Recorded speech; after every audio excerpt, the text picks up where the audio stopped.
shi kuma shi kadai ne khasatul khasati. Idan ka ce wannan a tafiyar quality ce, wannan quality ce, sai ka ce wannan kuma super quality. To shine Sheikh Ibrahim Yas radiyallahu ta'ala anhu. Ga shi dan Tijaniya amma shi ne sirrin Shehu Tijanin gaba daya. Radiyallahu ta'ala anhu. Ya je Murtaniya. Sai wani sharifi balarabe ya yi mai tambaya ya ce ya Shehu manzala sallallahu alaihi wasallam ya zo da rigar annabta shine shugaban su. Shehu Tijani radiyallahu ya zo da rigar wilaya shine shugaban su. Ya ce kai kuma wata irin riga ka zo da ita? Sai Shehu ya bashi amsa da tambaya. Sai ce idan kana so ka yi zirik kasar da take da zafi in ka samu madarar shanu ka tsinka ta da ruwa ka sha sai ka daina jin zafi shine zirik. Sai Shehu ya ce to idan kana so ka yi zirik sai ka ciko kofi ɗaya da madara kofi ɗaya da ruwa ya za ka yi zirik? Ta ce ya Shehu sai in nemo katon kofin da cinye kofi biyun na sai in hada a cikin zirik. Sai shi to ni kuma ni ne wannan babban kofin. Saboda me kamar yadda maulan mu Shehu Tijani bin Usman radiyallahu anhu ke faɗa yace warisa al-kitaba ma al-kitami fa khatmuhu la khatama yaktumu khatama zalim shiraki. Shehu Ibrahim ya sarda talanu shi ya gaje sirrin khatimul wilayatul muhammadiyya ya hada da muqama khatimun nubuwati. To babu wani da Allah ya wannan kyautar. Shehu Tijani warisin khatimun nubuwati ne amma shine khatimul wilayati. Shi ko Shehu Ibrahim ya gaje muqamin khatimul wilayati da muqamin khatimun nubuwati. Kai da irin su shi kare aka yi. To babu wani kuma kasama a bayansa. Wata rana Maulana Shehu Ibrahim ya sallaka da shi yana tafi cikin jama'a sai ruwa larabar Murtaniya ba a cikin almajiransa ya ga haibar kaisa ya rugo da gudu ya kusa jama'an nan ya faɗa gaban Shehu Ibrahim ya ce ya shehu kalli ya ce da aka yi ya ce ka taimake ni kai mun adda Allah sai bana cikin yan wuta sai ya ce da kana cikin yan wuta ba za ka zo gabana ba saboda warisi ne shi na Shehu Tijani gaba daya radiyallahu ta'ala to da aka yi lamunce mar daga abin da aka lamunce mar karni guda an ba shi ceton su ran alkiyama daga ran da aka haife shi har bayan da su da shekara 20 ba dan wuta ba ka idan ka shiga Tijaniya mutuwa da sanin Allah ya kasa a naman a cikin jaka wannan yana nan tabbas ba za ka shiga lahira kana neman ya Allah yake ba domin yanzu a cikin hadisi Allah zai wa Yahudu tajalli a surar dan adam zai zo ce kai ya a samu an tara su daya me kuke nema sai Allah muke nema mana hukunci sai ce ai ni ne Allah ku sai Allah da surar mutum kai kaje kake ba kai bane Allah ya ce kai su wuta kada da kowace irin sura Allah zai iya maka tajalli wani ya ganci kamar rana wani ya ganci kamar wata wani ya ganci kamar kowace irin sura da ka sani Allah zai iya maka tajalli in ka san shi anan in ka ganci shine in baka san shi ba ko ka ganci ba za ka gane shine ba to idan ka shiga Tijaniya ba za ka shiga lahira da wannan hijab ba sai ka san shi hakika ya daga ramanarta duk wanda ya shiga Tijaniya zai shiga aljanna ba hisabi ba uquba da shi da matansa da ƴaƴansa da iyayensa da sadakansa wannan magana har manyan sahabban Shehu radiyallahu anhu sai ta girgiza su. Annabi Isa alaihi salam shine zai rufe wilaya amma idan Annabi Isa ya sauka nan gaba to ba za a ƙara samun wanda zai bi na Allah ba da ya tafi an ƙare sai maganar waɗanda za a sauka da alƙiyama a kansu. Saboda haka Annabi Isa alaihi salam zai sauka a ƙarshen zamani annabi ami wali ami zai sauka bai da shari'a ya taɓa zuwa a baya annabi khasi yana da risala amma in ya zo nan gaba ba ya da shari'a sai shari'a manzo Allah sallallahu alaihi wasallam to tunda ya ba annabi sallallahu alaihi wasallam anan ya zama annabi ami in ya zo zai sauka annabi ami ne sannan ba da dariƙa saboda shehu jami'ar da salamin ya rufe zuwan dariƙu daga zuwansa daga kan tijaniya babu wata dariƙa saboda haka zai dariƙar tijaniya ne in Allah ya kawo shi to ya zama wali ami kuma to daga kansa kuma an ya tafi an rufe irin wannan ayyuka irin ka iri na da zai yarda da wali na Allah ya bi shi shiga dariƙarsa don annabi Isa ya tafi to an rufe wannan saboda haka shi sanya dama tana da wuyar samu amma in ta wuce tana da wuyar dawowa tun kafin saukarta in Allah ya rubuta ka da arziki to ka arzuta ka amfani zama da mutanen Allah kamar yadda farkon wilaya amma wanda ya fara buɗe ta a duniya annabi Adam alaihi salam annabi Adam alaihi salam ya zo duniya baya da dariƙa baya da shari'a farkon wanda ya buɗe wannan wilaya khassa kamar yadda na faɗa a baya shine manzo Allah sallallahu alaihi wasallam wanda ya rufe ta shine maulan mushaw tijani radiyallahu ta'ala anhu yanzu a babun annabta khassa bayan zuwa manzo Allah sallallahu alaihi wasallam da wani zai yi da'awar annabta ko risala neman ya baka hujja ka gane manzo ne to ka yarda neman hujja kurum dan babu wani ko manzo bayan manzo Allah sallallahu alaihi wasallam babu wata shari'a da za ta hau kan shari'a manzo Allah sallallahu alaihi wasallam Allah yana cewa wato huwa allazi arsala rasulahu bil huda wa dinil haqqi liyuzhirahu ala ad-din kulli wa kafa billahi shahidan saboda haka nan kuma wilaya khassa wanda ya rufe ta karshe shine Shehu Tijani Allah ya kare yadda da shi bayan dariƙar Tijaniya a duniya duk wanda ya bayyana nan gaba da ijtihadinsa yace shi ma yanzu yana da dariƙa sabuwa ba Tijaniya ba to sunan shi dujal duk dariƙu sun gane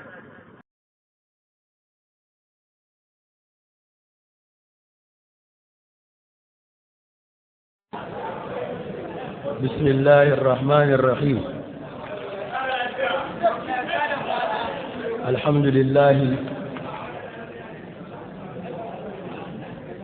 حمدا يكافئ مزيد نعمه وإفضاله وأزكى الصلاة وأزكى التسليم على أفضل الكائنات وسيد الموجودات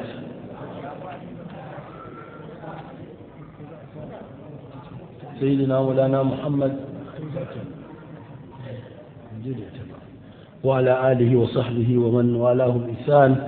واقتدى به إلى يوم الدين وبعد أنواع مسلمي محمدا ومهلرتا ونن مسلاتي أمير الجيش من البركة وأن الرانا من البركة تجومع السلام عليكم ورحمة الله تعالى وبركاته na nemi mu ja lokacin karatu ya yi ƙasa maimakon biyar da muke fara ko biyar da wani abu mu fara shi tun 4 a yau Umar ibn Abdulaziz radiyallahu anhu yana cewa tudasu linnasi aqdiyatun على قدر ما أحدثوا من الفساد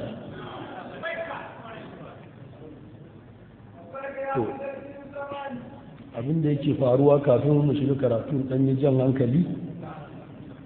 guda biyu da Allah a daɗa lazumtar uslubi na hikima da mau'iza kyakkyawa a tafiyar mu duka kar a fahimci gwagwarmaya a matsayin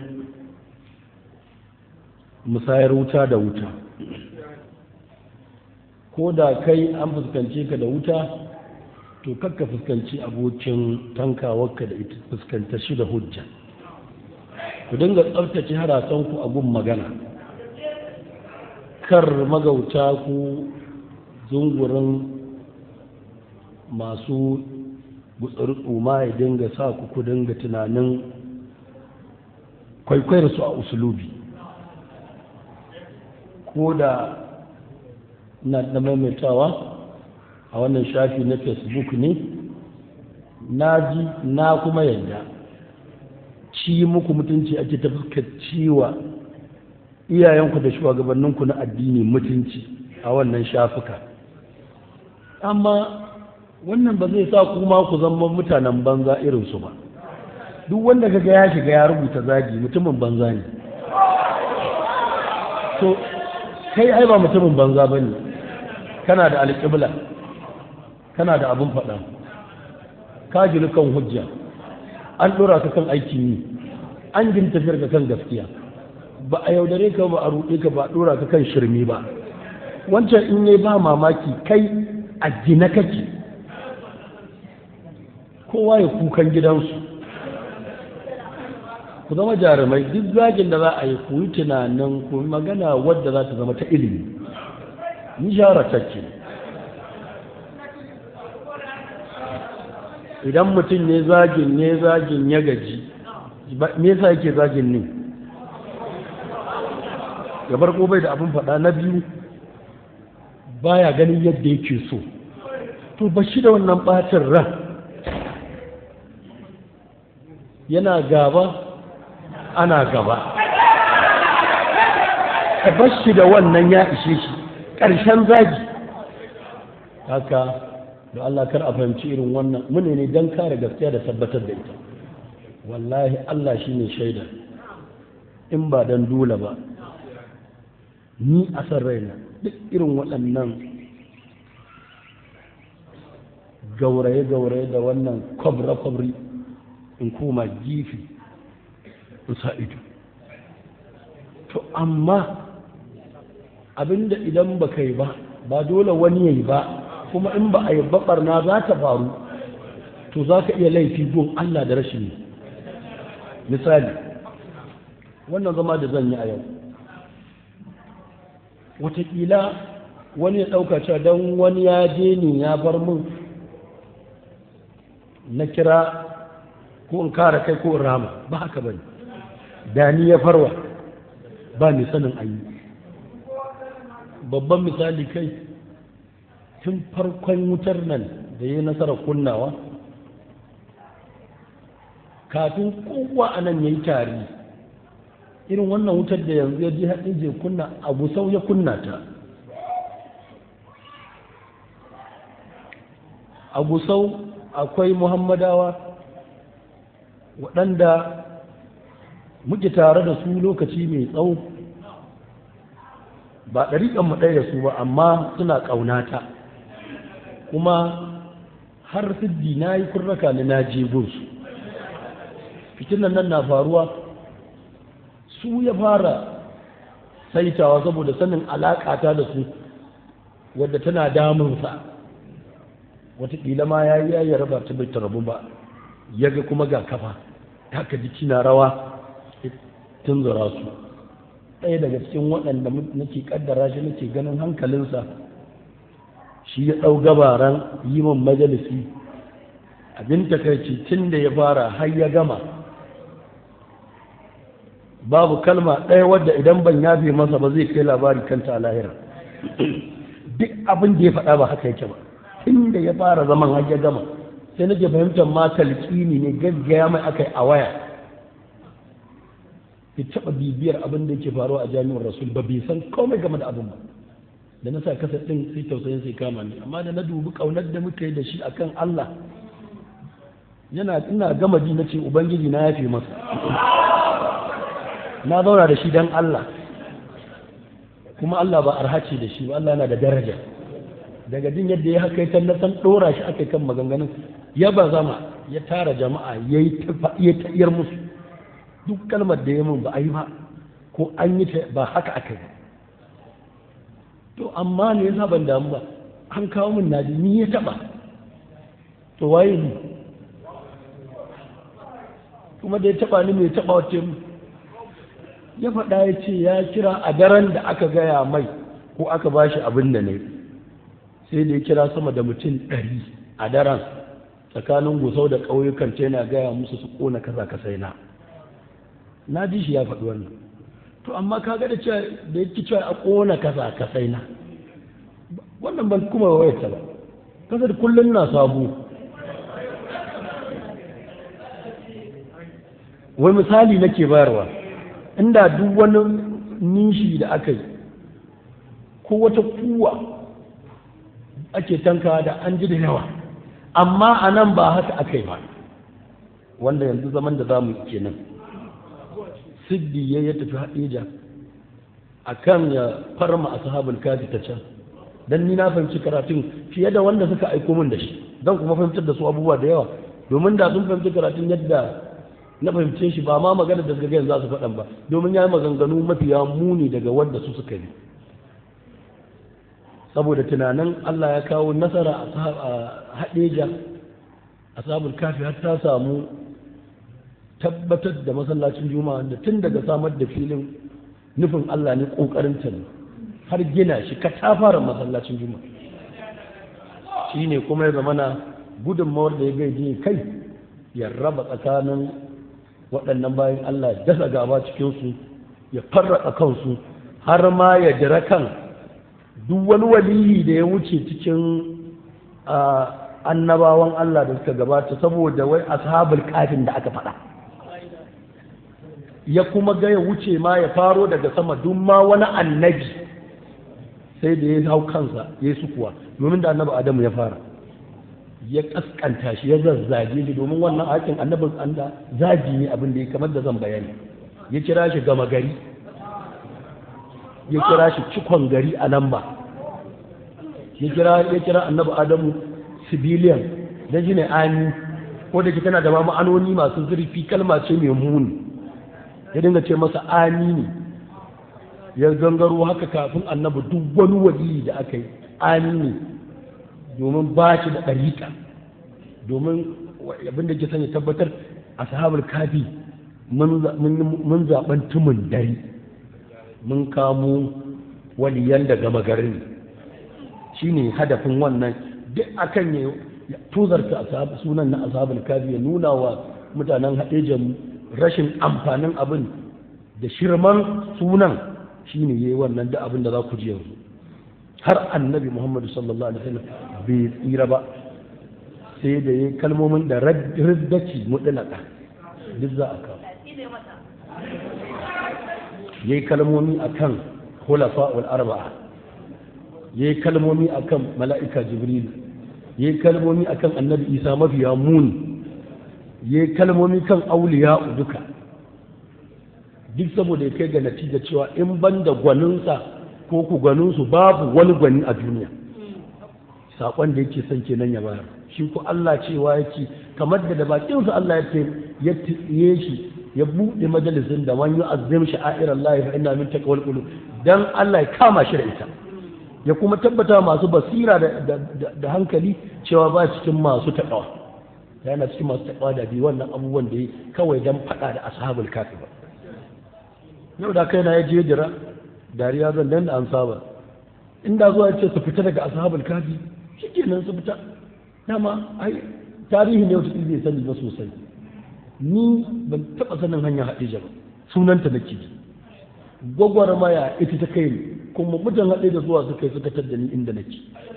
suka gaya mun ga matsala gari ya kusa barin hannun mu. Na'am, to kaji balamarin Allah gashi aka ce yanzu aka ce wannan maganganun da ya sun jawo yanzu ma ake ta shiga ashabul kafi,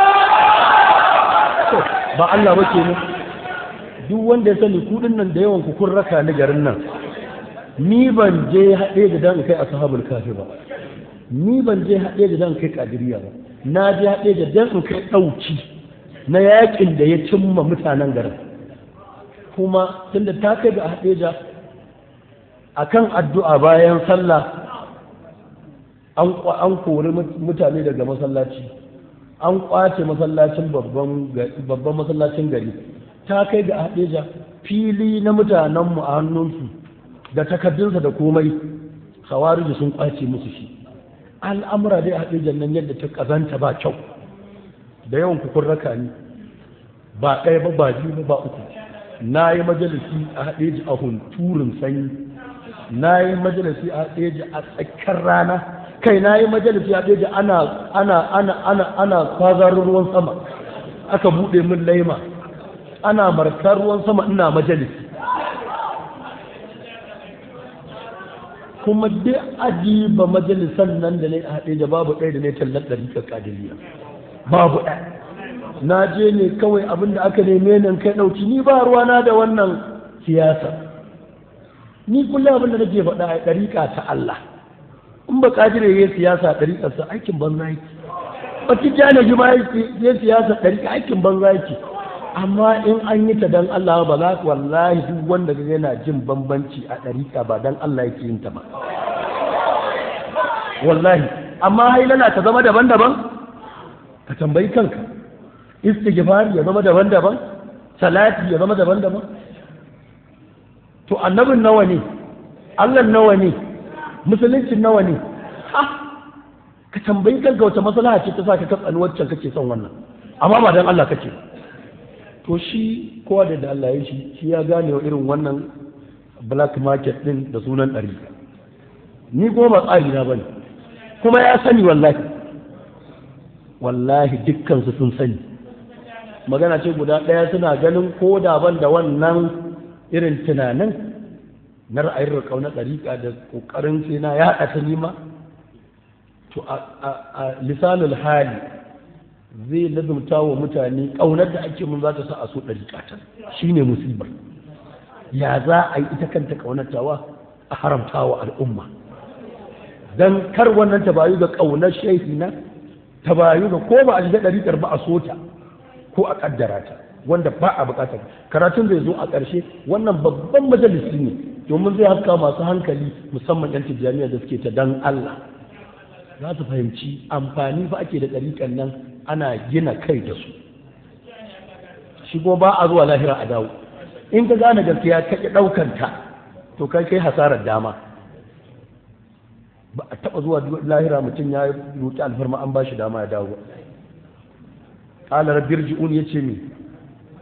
rabbir ji'un la'alli amala salihan fi ma taraktu, ce kalla innaha kalimatu huwa qailuha wa min wara'in barzakhun ila yawmi yub'athun. Saboda haka za ku ji a ƙarshe zai faɗa da kansa shi fahimtar da yawa ɗari, cewa shi ɗariƙarsa tun da ta zo babu fa wata ɗariƙa, tun da shehinsa ya bayyana an shafe ko mursadi ya dawo sai dai bi shi. Ya faɗa ƙarara, mursali mai daraja ta biyo cewa kara zuba ne, farar hula ne, cikon gari ne, ami ne, ya dinga maimaita kuma muridin shehun su ne. To ai gashi nan Allah ya taso shehun da nakan da waɗanda kuka jawo da basu ci ba su gani ba, ya sallado salafawa sun kuma zaman maka kadangaren ba cutu ne, ko ka gyara ko ya gyara. Wuta a ta yi, Allah baya gajiya. To kan cinye lokaci a shimfiɗa saboda karatun da yawa. Majalisi ya yi na minti 45, amma ɓarna mai zaman kanta na ƙirga 15, in ka haɗa har rassan da suka rassantu, ɓarna da ta yi reshe daga ɓarna za ka samu ɓarna wadda na Allah ya na gane 22. Kalmar ridda tsakanin babbar ridda da karamar ridda 10 yayi, wadda a littafin musulunci kowanne aka buɗa ya bar musulunci. Kalmar ridda 10 yayi a minti 45, barna 22. To amma da ke mu ba makon mu sai da zakara, da kasa da za mu sa ya faɗa sannan kuma mu yi mai bayani. Da haka Allah ya waffaqar da mu, Allah ta'ala ya datar da mu. Kafin kuma in shiga ina nasiha ga 'yan uwana musulmin Hadeja cewa su yi taka tsantsan, su sa ido su kalli yanayin da suke neman shigar da kansu.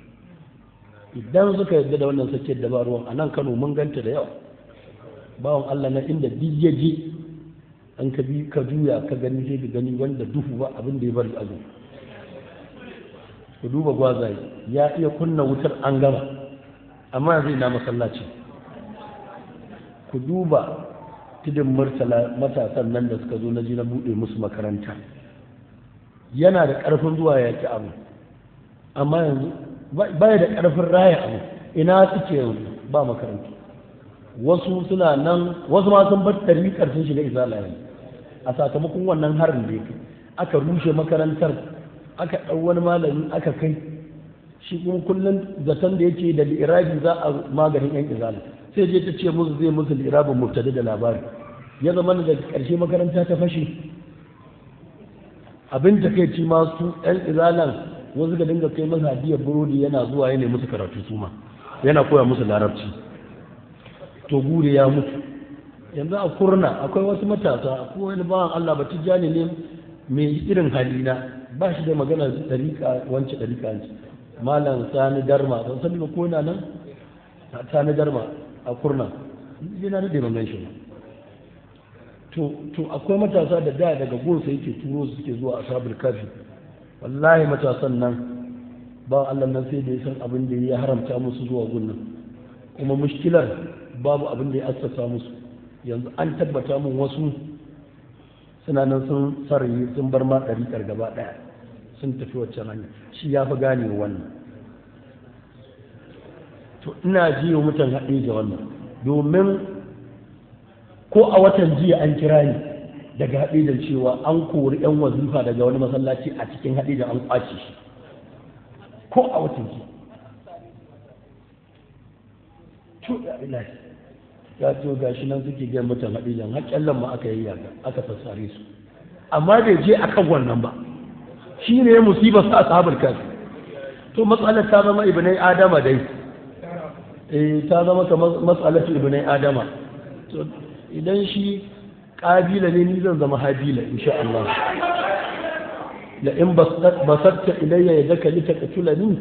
ma ana bi basidin yadiya ilayka li aqtulak inni akhafu Allah rabbal alamin.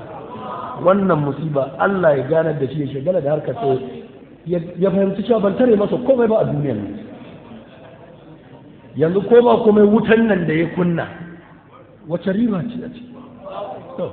amma a ci gaba da yi. Jama'a a tara hankali don a ji a gurguje, ban jin lokacin zai ishe mu taura nukudodin nan, amma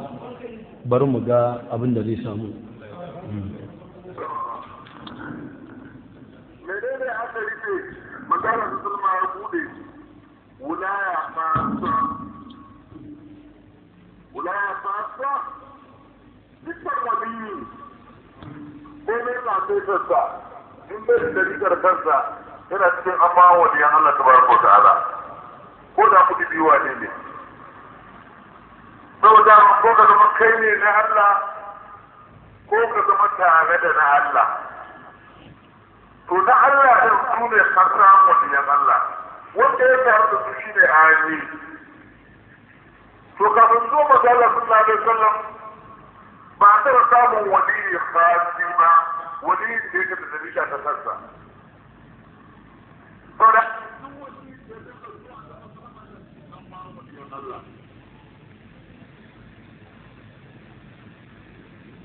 kamar yadda aka samu annabawa ammawa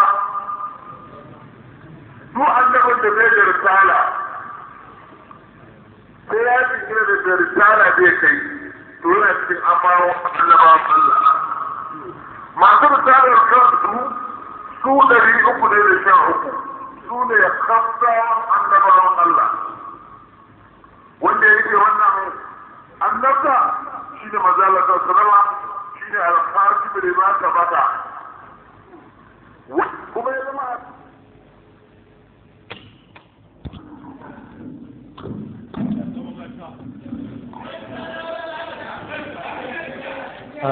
jama'a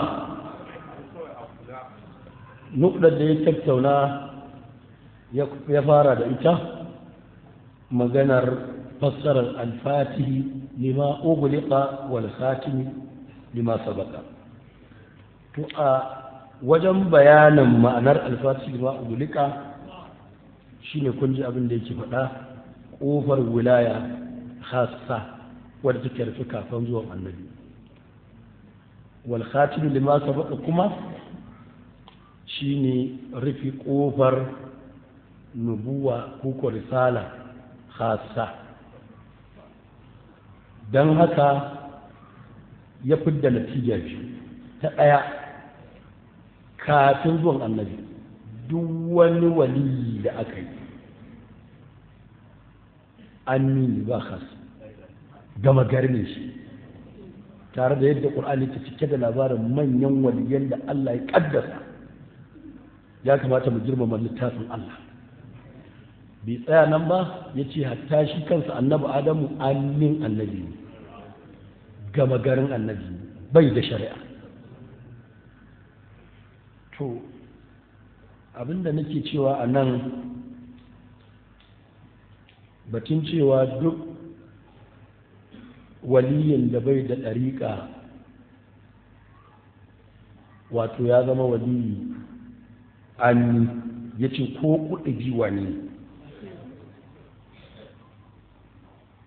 To da farko ita kalmar da ya amfani da ita wajen tabbatar da wannan ɓata da zagin waliyan Allah da annabawan Allah, ina son ce ɓata ba tare da la'akari da littafin da ya ce maganar ba, a can ɗin ma ɓatacce. Bar in ba da kaɗan daga maraji da suka sharhanci alfati lima ugulika wal khatimi lima sabaq, domin kalma ce da ɗaɗɗiya, shi da to yake yi zuwan ɗariƙa su ne zo da ita. Kalmar ta zo a zamanin ma'aiki, an santa a cikin sahabbai, an roke su da asali daban-daban. Ita kalmar da ya gini a kai ba an ƙosar da ita da sharhi da yanyane, an feɗe ta buri har wutsiya. Malamai dakka da suka isa sun bi ta kanta sun niki, ka zo kawai ka ɗauko wani mafarki da wasa ka zagi annaba da khasatul awliya'i. Al-imam abubakar ibn abi shayba malamin bukhari da muslim ya kawo al-fatih lima ugulika wal khatim lima sabaqa a juz'i na 7 shafi na 431. Sa'id ibn Mansur ya kawo ta a cikin sunanu juz'i na 2 shafi da 331. Dabarani a Awsat juz'i na 6 shafi 364 ita ce lamba ta 989 a Awsat na Dabarani. Ala'i a Jami'ut Tafili ya kawo ta lamba ta 234. Alƙali Iyad ya kawo ta a Shafa juz'i na 2 shafi na 201. Haisami a Majma'u juz'i na 10 shafi na 185 za ka samu al-Fatih lima ugulika wal khatim lima sabaqa hadisi na 17306. Daga malaman da suka sharhance ta suka yi bayanin ta bayani na ilimi, bayani na katubara irin wannan ba. Al-Allamatu Sakhawi a cikin al-Qawl al-Badi' fi salati al-Habibi Shafi shafi na 118. Shehu Jazuli ya kawo ta a Shafa a Dala'il. Malamai da yawa sun sharhanci Dala'il, sun sharhanci kalmar Al-Fatih lima ugulika wal khatim lima sabaqa. Wasu daga malaman Maroko a cikin sharhin Ashafa, wasu a sharhin Dala'il na malaman kasar.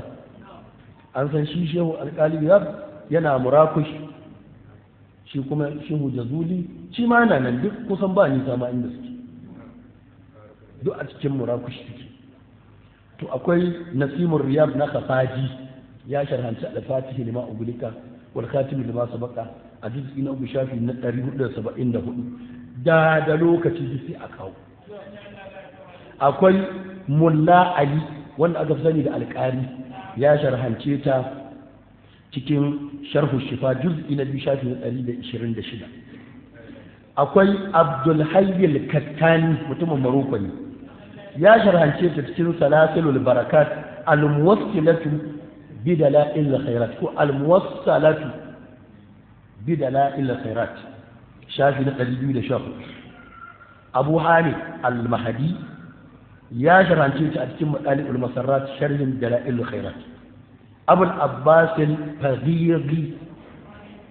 ya sharhance ta a cikin Al-Azhar al-Munirat fi sharh Dala'il al-Khairat. Ma'azratan Kashful Qina'i an alfazi Dala'il al-Khairat. Sai Muhammad ibn Muhammad as-Salik al-Murrakishi ya sharhance ta cikin Al-Azhar al-Munirat fi sharh Dala'il al-Khairat. Muhammad ibn Abdulsalam al-Murraqi shi ma ya sharanci da cikin littafin sa'il fi tanbih ahli dalail. Akwai wanda ya watsa dalailin kuma ya ta'aliki kan kalmar fatihi da khatimi, Muhammad ibn Umar al-Miknasi shi ma mutumin Maroko ne. Waɗannan sun kawo maganganu da hadisai da ayoyi da suka sharhanci ta, babu ɗaya da yi wannan katubar cewa alfati lima gulika kafin annabi zo duk waliyan da aka gama garin Allah bai faɗa haka ba, annabi bai faɗa haka ba, cewa in banda wali mai risala 313,123 da ‘yan kan nan duk ammawa ne, wannan ridda ce. Za mu zo ga luga mu tambayi ne ma'ana ani, ana ce ani, ana ce ani, ina ma'anar ta a luga? To daga nan za ta fito ridda ne ka kira annabi ani ko kai wani.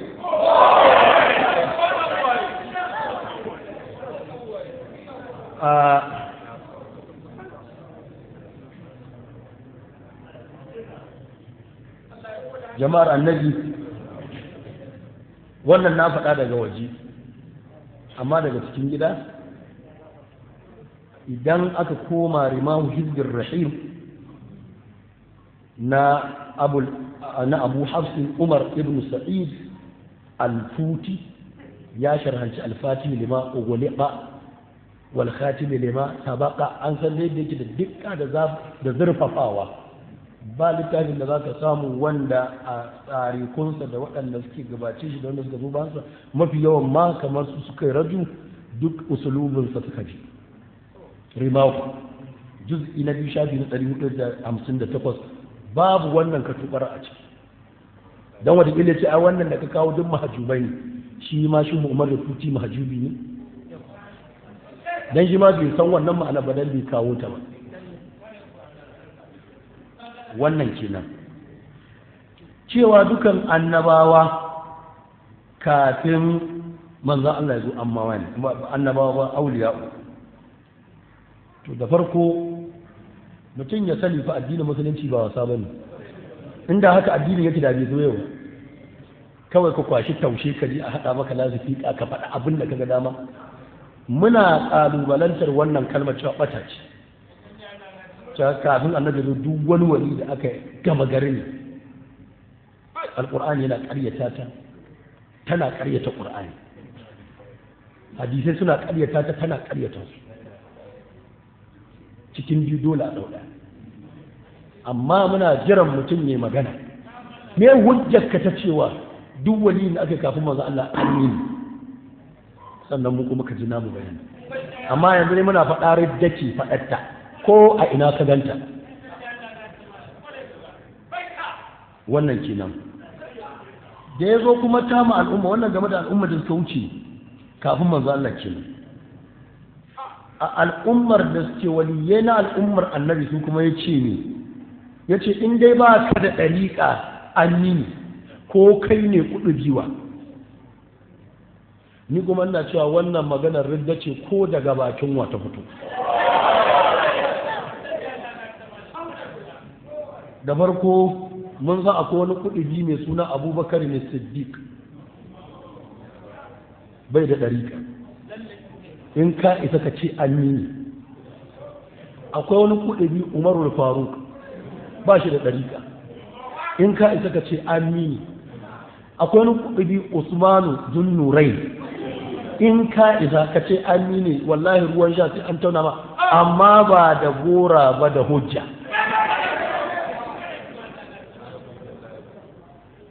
Don haka da'awar cewa duk wani wali da bai da ɗariƙa amini faɗa mana hujjarka, addinin Allah ba wasa bane. Sai mu dawo kan annabin Allah, baban talikai annabi Adam, wanda akwai nau'i na butulci irin yadda ya dinga mai, ko bai haife ka ba, in bai ci arzikin annabta bai ci arzikin haihuwa,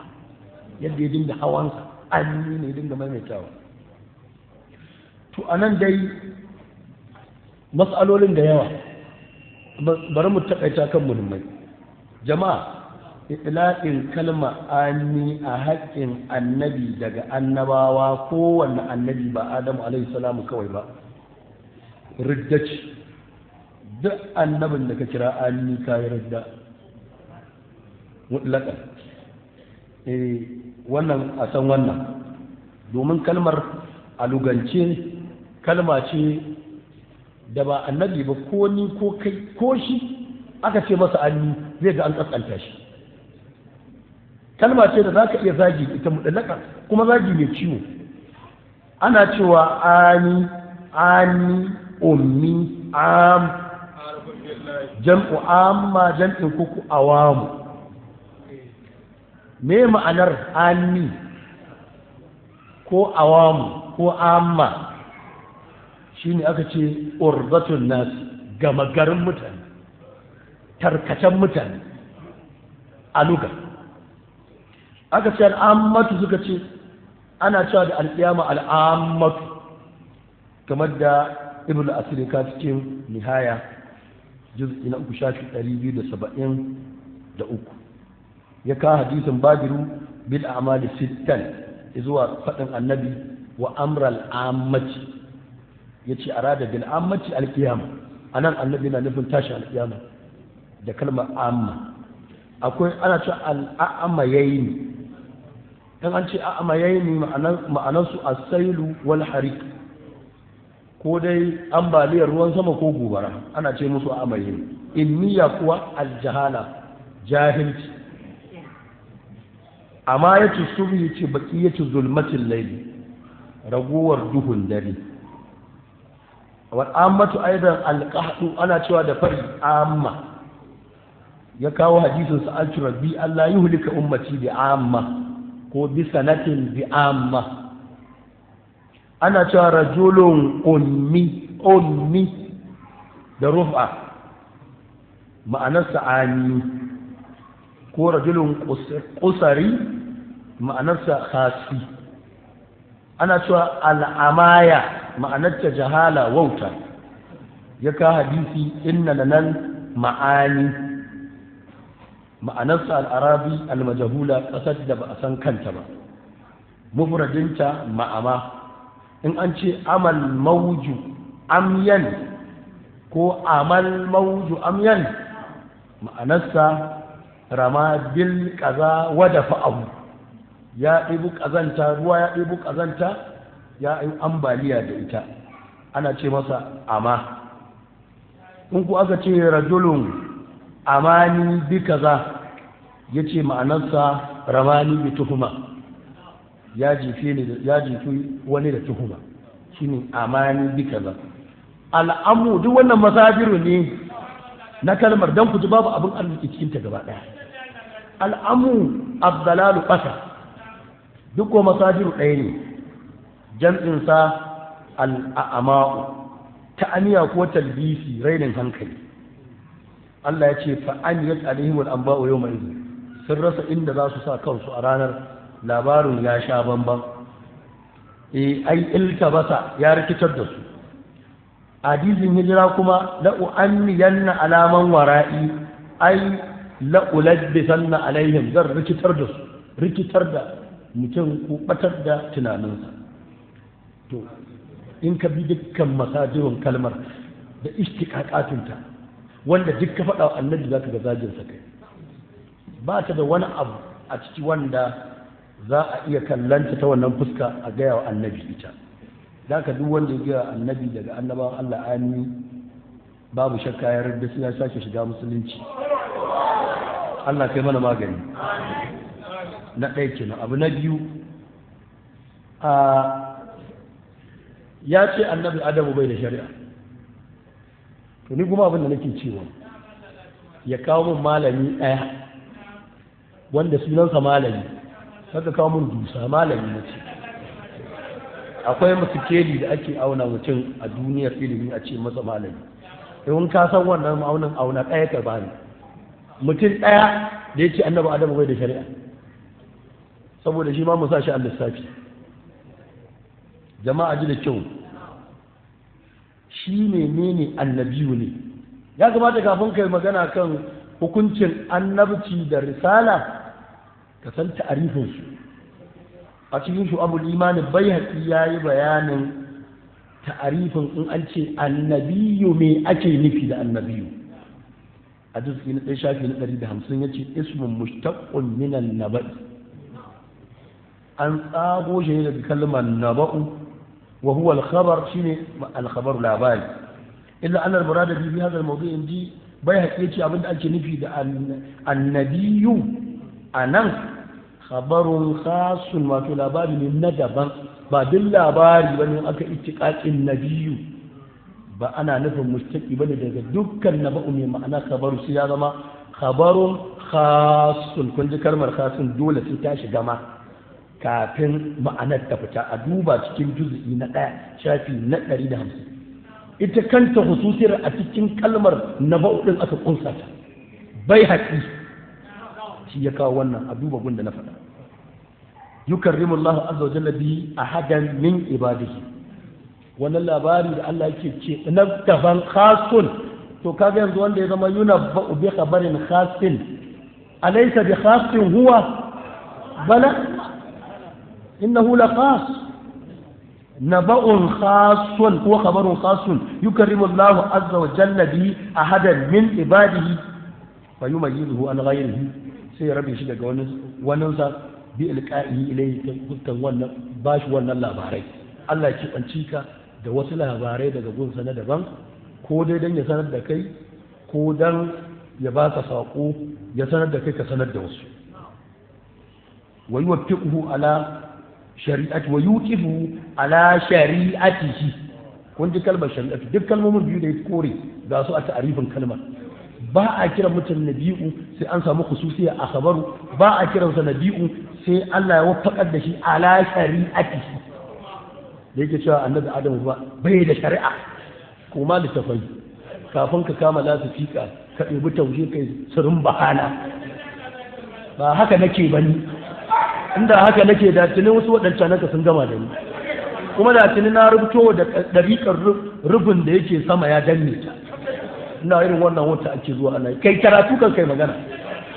ba kawai mutum cika cikin sai yake bada da ya burushi da naman kaza ya je kama lasifika ya bila da sitati a haɗa masa sauti ta surutu. karatu za ka yi kafin ka je kai magana. bima fiya min amrin wa nahyin wa wa'azin wa irshad, shari'a wadda ta kunshi umarni da hani da wa'azi da shiryarwa, sai waɗannan sun haɗu aka samu wa nabiyu. a duba shi abul imani juz'i na 1 shafi na 150 a gaban Baihaqi abin da ya kawo. kai kuma kawo min naka dubu. Adamu bai da shari'a, an ne duk kalmar biyun nan rudda ce. sannan kuma abin da suke faɗa shi rasu jama'a ga wani ƙarin bayani. a gaskiyar zanci maganar sultanul ulama izzu ibn abdussalam, a gaskiyar magana ni na buga gamsuwa ma da ita, da annabi da rasuli ma da abu ɗaya ne. yau ku ji sabon karatu. bai san wani abu yanda za a bashi ya rabe tsakanin annabi da rasuli da kyar, sai dai kansa ya ƙara safari.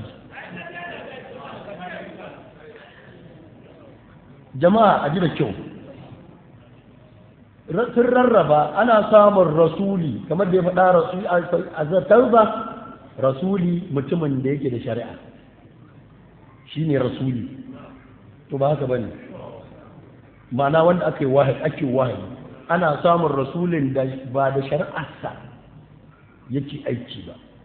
akwai su da yawa, su suka fi yawa ma. mursalan da ba shari'ar su bace ta wasu mursalan ce. annabi Yusuf da shari'ar annabi Musa yake amfani, annabi Haruna da shari'ar annabi Musa yake amfani, annabi Lutu da shari'ar annabi Ibrahim yake amfani, annabi Yahaya da shari'ar annabi Isa yake amfani. annabi kuma akan su suka fi yawa. kaga Idrisu da Shitu da shari'ar annabi Adamu suke amfani. akan yi wahayi na waccan shari'a kwabo da kwabo, wani ya raya ta, ba a canza komai ba, kuma a lokaci ɗaya kan tura wani annabin can ya tura wani can. kowanne da shari'a daban-daban, in kuma ya ga dama ya turo su tare kowanne da shari'arsa daban, kamar annabi Sulaiman da annabi Dawudu. Za malamai da ba sa fahimtar wannan dikkar suna zaton cewa yau a ce annabi Dawudu ya yi hukunci ɗansa annabi Sulaiman ya yi masa gyara ne ba gyara ba ne, abin da ya yi nasa wahayin ne sai a yi nassinsa a yi wa ɗan wani wahayin sai ya shafe wancan hukuncin da wannan. Annabi baya kuskure, dukansu ma'asumai.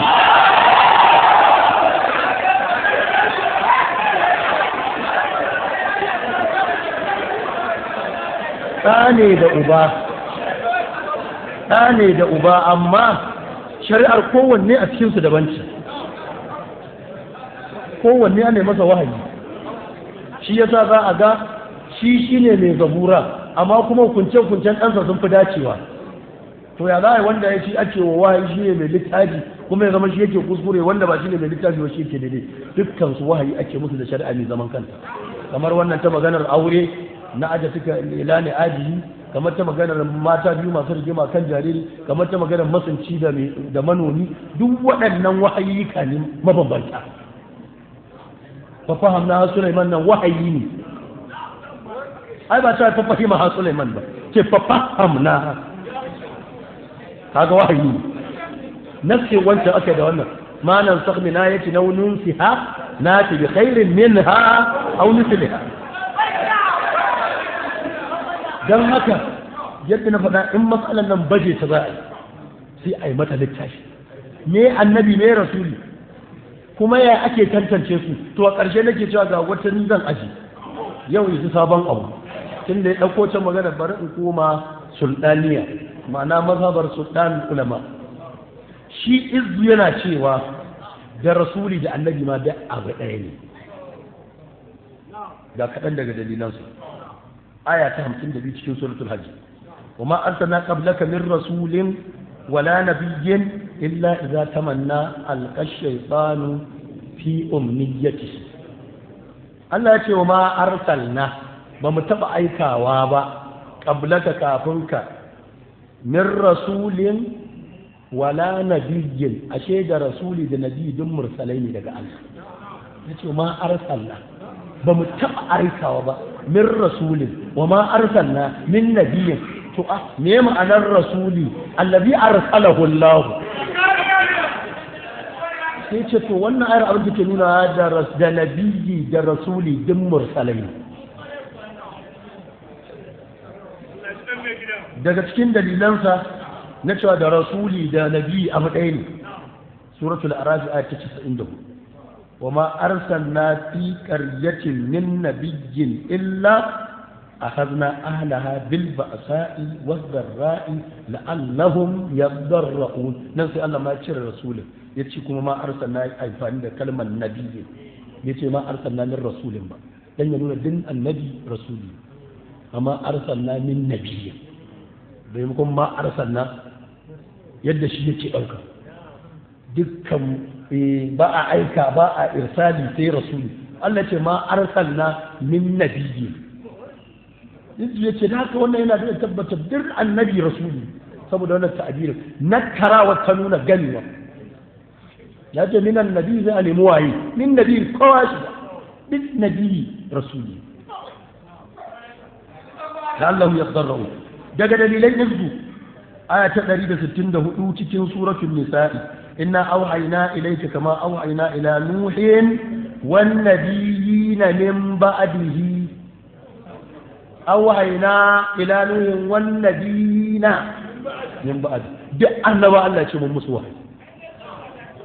دع النبى من مسواه، يد مك ونوح، دع النبى من مسواه. daga dalilan zai ci aya ta 136 cikin bakara, qulu amanna billahi وما أنزل إلينا وما أنزل إلى إبراهيم وإسماعيل وإسحاق ويعقوب والأسباط وما أوتي موسى وعيسى وما أوتي النبيون با مرسلون با من ربهم لا نفرق بين أحد منهم ونحن له مسلمون. wannan tana nuna din nabi Allah yana bashi sau. Aya ta 213 cikin bakara har yau, kana nasu ummatan wahidatan fa ba'asallahu an-nabiyina mubashshirina wa munzirina wa anzala ma'ahum al-kitaba bil haqqi liyahkuma bayna an-nasi fima ikhtalafu fi. Fa ne yace fa ba'athallahu Allah ya aiko annabiyina ba'atha ashi annabiyuna mab'usai ne duka mubashirin wa munzirin da dalilai da yawa dai ka dan wannan shafi mulira ne dan ban san wataƙila ko za a yi wata muƙaddima ta biyu yanzu dai wannan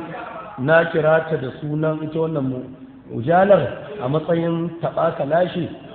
ko ko matsayin ture ka gaskiya na baza kwani ina fatan wanda ake dansa zai dangwali tawada ya mai da martani a'a ku fatan ya mayar dan sai abu ya karu yanzu da aka yi ayya'u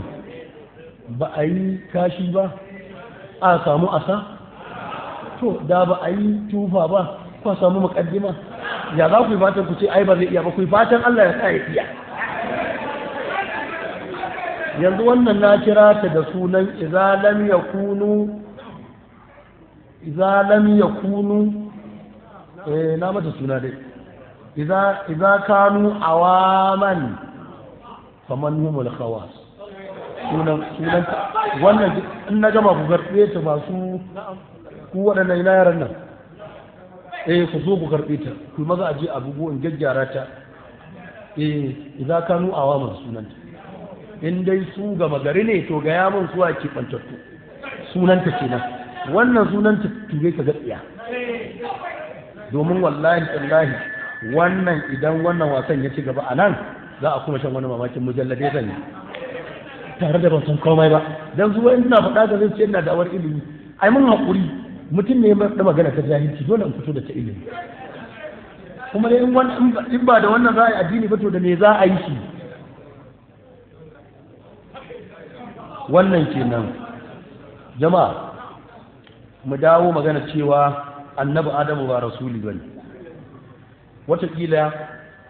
wani ya ce ai akwai hadisin da ya tabbata ba rasuli bane sai ce yana cikin bukhari shine na 7440 kuma ya zo a muslim hadisi na 322 da wani su bai kore ta ba lafazin shine hadisin shafa'a faya atuna adama sai su tafi gun adamu na datso ne zuwa faɗin sa itunu hani adamu alaihi salam ya ce ku tafi gun nuhu alaihi salam saboda me ce awwala rasulin ba asahu Allahu ila ahli al-ard nuhu shine farkon mursali zuwa mutanen ƙasa na'am annabiyu ne da kake ta faɗa banda adamu domin ga nasi daga annabi kuma annabi adamu shi ya faɗa cewa shi ba rasuli ne farkon rasuli nuhu da haka nan duk wannan hayoyin da ka kawo banda annabi adamu mun yarda da su amma banda annabi adamu dan ce to da karatu kada da karatu malamai sun bi wannan zance sun ce a ko kaɗan wannan baya nuna ba rasuli bane kawai magana ita ce shi annabi nuhu a zamaninsa aka fara kangarewa Allah a zamaninsa aka fara kangarewa Allah kafinsa duk da ake saka sauran annaba kawai ana aiko su ne don tashrifi da jaddadawa amma don gwagwarmaya ai gargadi ai albishara a bada labari da wuta a tsoratar annabi nuhu ne na farko saboda haka shine annabin gwagwarmaya rasuli na gwagwarmaya na farko amma duk sauran kamar annabi idrisu kamar annabi shisu kamar annabi adamu waɗannan rasulai ne na zaman lafiya babu da wanda suka yi rigima bisa saba wa Allah ko yi wa dokar Allah ta'addanci ga kamar da ayat take nuna surar Allah ya warce alqur'ani inna arsalna nuhan ila qaumihi anzir ba an bashir ba an anzir shi ko bishara Allah na gabatar da to da yake an zo da wani sabon abu da ba ai ya ga ce arsalnaka an anzir kai tafi kai gargadi ba a taɓa yi ba tafi kai za a ga shi duk gargaɗi ne a risala da haka ma har ya kule ya roƙi aka yi ufa ya qawmi inni lakum nadhirun mubin an ittaqullaha wa taquwadun yaghfir lakum min dhunubikum wa asirkum ila ajalin musammi har zuwa inda ki tarar da ni da auti qauli laylan wa naharan falan yazidhum du'a'i illa zararan wa inni kullama da'awtuhum litaghfira lahum ja'alu asabi'ahum في آذانهم واستكشوا ثيابهم وأجروا واستكبروا استكبارا ثم إني دعوتهم جهارا ثم إني أعلنت لهم وأسررت لهم إسرارا فقلت استغفروا ربكم إنه كان غفارا يرسل السماء عليكم مدرارا ويمددكم بأموال وبنين واجعل لكم جنات واجعل لكم نهرا ما لكم لا تدرون الله وقد خلقكم أطوارا قال نوح رب لا تذر على بافناس الأنفع لا تذر على الأرض من الكافرين دجارا إنك إن تذرهم يضلوا عبادك ولا يلدوا إلا فاجرا كفورا توشيني معنى أول رسول إلى أهل الأرض wannan yadda riwaya ta zo a can nan ma kuma duba a tafsirul ma'asur na ibn abi hatim juz'i na 1 shafi na 332 lamba ta 2021 da 2027 da 2029 da ɗabaƙatu na ibn sa'ad juz'i na 1 shafi na 42 mishkatul masabi na tabrizi juz'i na shafi na 159 da wani su daga ubay ibn ka'ab da abdullahi ibn abbas a tafsirin kana nasu ummatan wahidatan fa ba'atha Allah kana nasu da mutane sun kasance ummatan wahida qala da ubay dan ka'ab da abdullahi bin abbas suka ce abinda ake nufi ummatan wahida kanu ummatan wahidatan haisu urdu ala adama da aka bijirar da su a sirrin annabi adam wannan gama garin sai Allah ya saukar da imani ta kan annabi adamu gare su dukka suka zama fafaɗarahumullahu alal islam uridu ala adam aka tara wa annabi adamu su sai Allah ya jibilla su kan imani duka wa aqaru lahu bil ubudiyya suka zama masu bautar Allah saka al'umma tun daga lokacin suke tafi kan ummatan wahidatan Allah ɗaya ibada ɗaya babu wani kangarani sai a zamanin annabi Nuhu Ubay ibn Ka'ab ya ƙara wa inna Allah inna ma ba'atha rusula Allah ya buƙatu ga ya aiko annabawa wa anzal kitaba ba'da al-ikhtilaf waɗanda za a saukan musu da littafi su gargadi da aka saba wasu suka bi Allah wasu suka bi san rai Ibn Jurayj a zakami na 2206 ya ce kana bai na adama wa nuhin asharatu anbiya kanu ala shari'atin min haqqi kulluhum tsakanin annabi adamu da annabi nuhu akwai annabawa guda 10 dukkan su kanu ku duba kalmar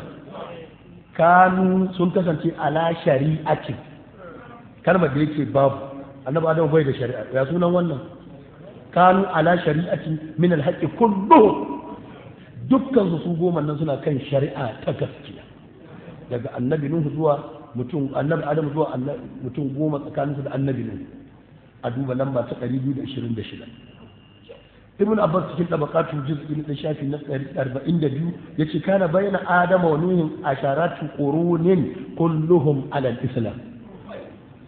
tsakanin annabi adamu can wato dan bambancin shi yana ce asharatu qurun shi ibn abbas shi ko ibn jurai yana cewa asharatu anbiya to tikil galadi ne yayi tunda za a fifita magana ibn abbas kan tasa yace a karni 10 ne tsakanin annabi adamu da annabi nuhu dukkan su suna kan musulunci in ba shari'a ya aka samu musulunci tambaya ya ce bai da shari'a to aka samu musulunci ta nake shari'a ce addinin an taɓa samun addini ba shari'a jama'a a gurguje ba na son mu baje abin dan da na faɗa wannan zai zama ture ka gatsiya ne bari mu tafi ga wasu ɗan tambayoyi da zan yi a matsayin cewa da annabi adamu anni ta ɗaya ta ina ne annabi adamu ya samu shari'atul haqqi ko ku waɗannan annabawa da aka ce kullum ala shari'atul haqqi ta ina suka same ta dan ya zama shi kansa annabi adamu ba shi da shari'a kuma ba a fara rasuli ba a gunka sai annabi nuhu da ka gunka wahayi ya fara daga annabi nuhu to ya suka samu shari'atul haqqi su waɗannan kun ji ta ɗaya ta biyu idan annabi Nuhu Adam alaihi salam ya zama ba a yi masa wahayi yadda ya faɗa Allah bai wa Adam wahayi anni ne ya bar shi sata kai ta yaya ya sanar da shi sunayen dukkan kauni in ka ce mala'ika ya tura ce to kaga wahayi ga maganar wahayin ta in ka ce shi da shi ya sanar da shi ce to kuma gaba da wahayi wannan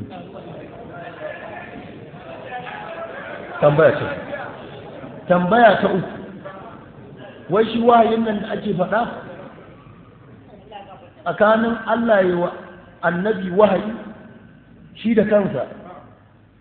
bai sa mala'ika ya wa annabi wahayi wanne ne gaba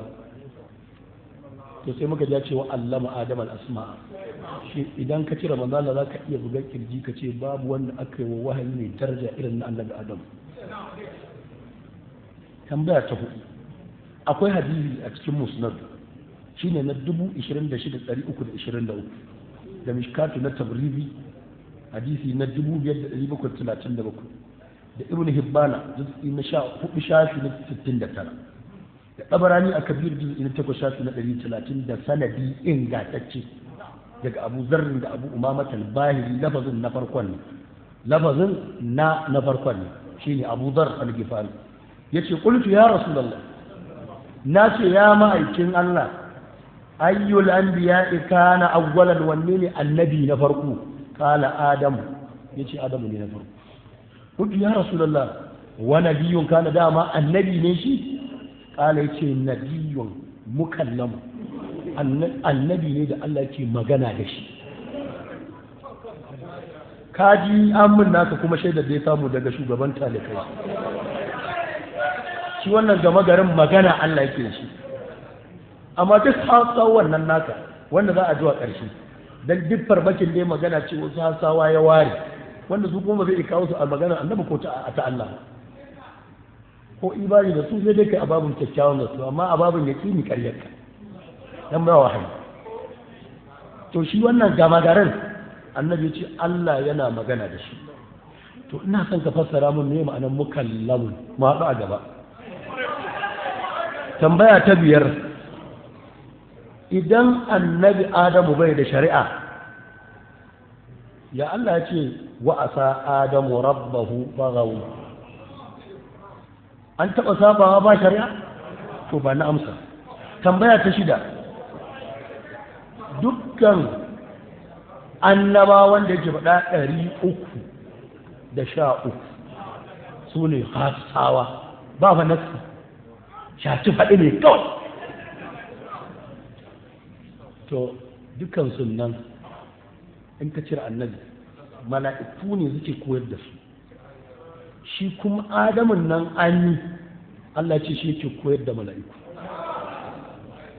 to ina maka tambaya waye gaba wanda yake almajirin mala'iku ko malaminsu tambaya ta bakwai a wannan wahayi da Allah yi wa annabi Adamu da sunaye ya ce ya koya wa mala'iku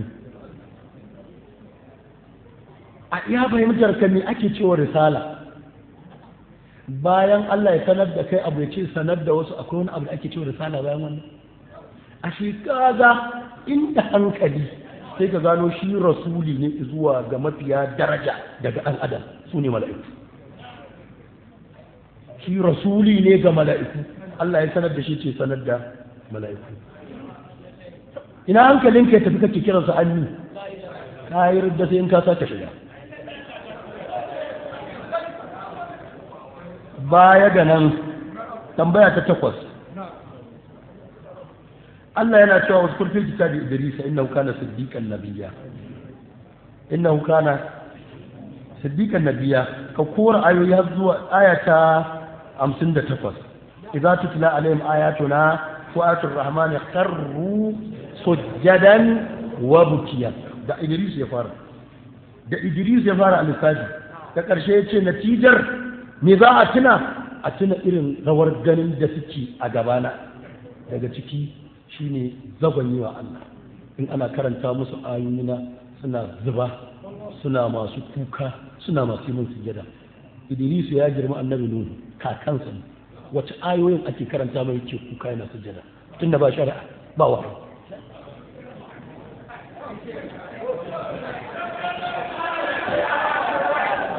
Jama'a, tambaya ta tara, ya zo a mushafin sayyidina Abdullahi bin Mas'ud, a ji da kyau, kamar yadda wannan magana a Razi ya tabbatar da ita 26 juz'i shafi 161, Zamakhshari ya tabbatar ita a juz'i na 3 shafi 352, Adil ya tabbatar da ita cikin juz'i na 16 shafi na 239, Qurtubi cikin juz'i na 15 shafi na 15 cewa mushafin sayyidina Abdullahi bin Mas'ud wa inna Idris lamina al-mursalin yake rubuci, maimakon wa inna Ilyasa lamina al-mursalin, wa inna Idrisa lamina al-mursalin, shi kuma kakan annabi Nuhu ne bisa haɗuwar malaman tarihi, kakan annabi Nuhu. Ashe akwai mursalai kafin annabi Nuhu. Waccan awwalur rasulin, waccan magana ce da muke, ai ila al-qusati. Tambaya ta 10, idan annabi Adamu bai da shari'a, ka mun bayani da wace hujjar Allah ya danki Kabilu da saba wa Allah? In dai ba shari'a babu wani abu haram, in babu wani abu haram babu wani abu sunansa laifi. Gashi ana ta talla da shi, farkon sako a sama girman kai, farkon sako a ƙasa kisan kai. Wace shari'a ya saba wa har ya zama farkon sako a ƙasa? In dai babu wahayi da kace kai makamin da bayani. Allah ya ce wa ma kunna mu'azzibina hatta, kun ga gashi ana ta azabta Kabila, amma ga wani mutum na ta ba shari'a haka kawai Allah ya danke shi yake mar azaba ba tare da ya gaya mai ba kyau kisan kai ba. Tambaya ta 11, shi wannan annabi da kace wa gama gari dan kawai wata bukatarsa a gaba sai tarawa wani gwaninsa mutane. To wani abu muhimmi da nake son in bijirar da shi a sigar tambaya, ko ka san shi ne lamba ta nawa a cikin mutane nawa da Allah ya ware ya ce a lahira su kaɗai ne suka isa? Ya ce zai aje kujeru guda 6. Na ce kujeru saboda wani malami da yake yawan faɗa za a aje kujera 4. Kujera 4 nan ce da ta shugaban annabawa, da ta shugaban siddiƙai, da ta shugaban shuhada'u, da ta shugaban salihai. To kuma ta saba da abin da ya zo a hadisi na Bukhari da Muslim da sauran malamai. Shi annabi cewa kujera 6 za a ji. Kujera ta 1 annabi Adamu ne akai, in ji annabi fa, amma dan kar a hauna annabi da ya faɗa. Kujera ta 2 annabi Ibrahimu, annabi Nuhu shi zai hauka. Kujera ta 3 annabi Ibrahimu, ta 4 annabi Musa, ta 5 annabi Isa, ta 6 wannan karaga ce. Shugaban annabawa ne zai hau kai. Yake cewa farkon wanda za a jewa a duba Bukhari hadisi na 7440, Muslim 2220, sai muminai in ji manzo Allah su ce dan me za mu tsaya a wannan yanayi mu yi motsi,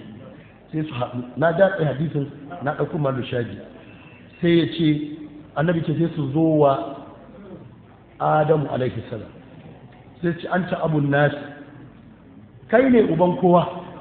anta nabi khalaqaka Allah bi yadihi, kai ne Allah ya halitta da hannunsa, wa askanaka jannatahu, kai ne ka fara shiga aljanna, wannan gama garin naka. Wa asjada lakal mala'ikata, shi kadai ne wanda Allah ya ce da mala'iku su sun koya su gayar, shi kadai yake sun koya su gayar, ya ware Adamu ya ce sun koya su gayar, hususiyar ta ce wa Allah maka asma a kulli shay, ya sanar da kai duk sunan wani abu. Wannan fa duk irin taɗaurin da ake a yau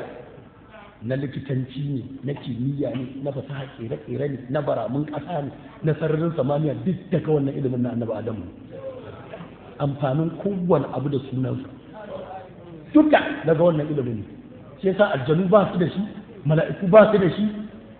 tsuntsaye ba su da shi, ƙwari ba su da shi, mu ne kaɗai muke da taɗauri saboda kakanmu aka sanar sirrin halitta. ɗan adam kaɗai shi yake da kimiyya, ba wani mai kimiyya ban da ɗan adam. Duk halittar da ka sani a ɗabi'ar da Allah ya ta hayyau a haka take ba ta matsa gaba,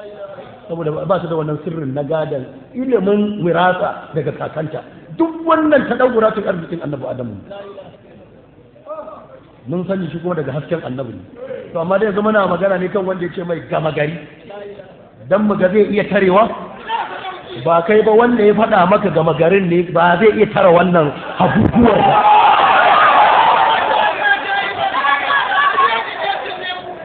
Wannan kenan. Jama'ar ma'aiki litashfa alana inda rabbika ta yi hana min makarina haza. To nan tambayar da nake, kun ga gashi dai annabi ya gama bayani. Kujera ta ɗaya waye a kai, ta biyu waye a kai, ta uku waye a kai, ta hudu waye a kai, ta biyar waye a kai, ta shida. To maganar nan da wasu mutane suke faɗa kujera hudu za a aje su kuma a ina suka samu ta. Dan dai mu gashi mun faɗin da muka samu. Masu kujera a lahira mutum shida ne kuma ciki ba wanda kake faɗa. Kuma ya kamata a girmama manzon Allah a bar kowa dan Allah ya san da kai ba kai ya aiko mutane ba. Idan nake faɗa ake cewa na yi cin mutunci to sai dai a hakura. Ni da zan ta faɗa annabi aka aiko. Inda wani wanda yake da wata hujja ta cewa bayan annabi Adamu a bawa shehu malam Yusuf Luggagu inda zai jingina ai gwamma a jingina a karba kalla a shiga daga ciki a sa ai saboda jingina zai a samu gu daga ciki maraba da zuwa jama'ar annabi kun ji wannan to tambayar da nake a nan shine shi dai annabi Adamu yana cikin mutum shi da masu kujera a lahira yau kuma mun ji wani yayi hari kansa ya ce masa gama gari ani za ku gani a gaba kamar da zan kawo ya san zagi ne kalmar dan kake masa uzuri akwai dalili na da nace ya san zagi zan danna shi ya faɗi dalilin amin saboda ma'aiki saboda haka jama'a a wani abu na gaba annabi ya kulle kofar duk wani dabaru kawai a tafi ga abin da annabi ya faɗa kai wani da wani zagaye-zagaye da wani biye-biye ka duba hadisi na 7439 cikin Bukhari ina ta aita maraji saboda yanzu ma tsoro nake lokaci zai ban mu gama karatu annabi abin da yake faɗa idan wannan ranar ta zo Allah ya buga kujan da ya buga wata halla bismi muntaqin kamar yadda shehu busiri ya ce walan yabi rasulullah jahuka bi idal karimu ta halla bismi muntaqin to annabi ya yanki ya rufe bakin dummi kauɗi ya ce fala yukallimuhu illa al-anbiya ba wanda ya isa yi wa Allah magana a ranar sai annabawa yana cikin Bukhari hadisi na 7439 hatta amma wannan shi kuma annabi ya ce su Allah ya sani bai aiko kowa ba cewa ya abisu kuma an je su zai ba izinin magana kai ka san inda ka gano taka amma ni ga inda na gatawa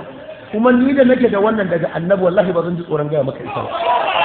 kai baka ji tsoron ka je haɗa masu fiƙa ka faɗi shashanci da shirme ba ni da nake da riwayoyi sadikai daga annabi in yi sha'inka gaskiya ka ɗauko abin da barar da zai faru fala yukallimuhu illa al-anbiya ba wanda ya isa ya magana da Allah a ranar sai annabawa ceto karba za su duk wani wali san masa za su da haka wanda yake riya akwai wani wali da zai iya buga kirji a lahira ya wani abu gaban kansa ya kawo mana riwaya azumin su bi mizani shar wannan kenan ya koro hadisi inda yake faɗa a ƙarshe ga tsarin ceton yadda Allah zai raba shi in ji annabi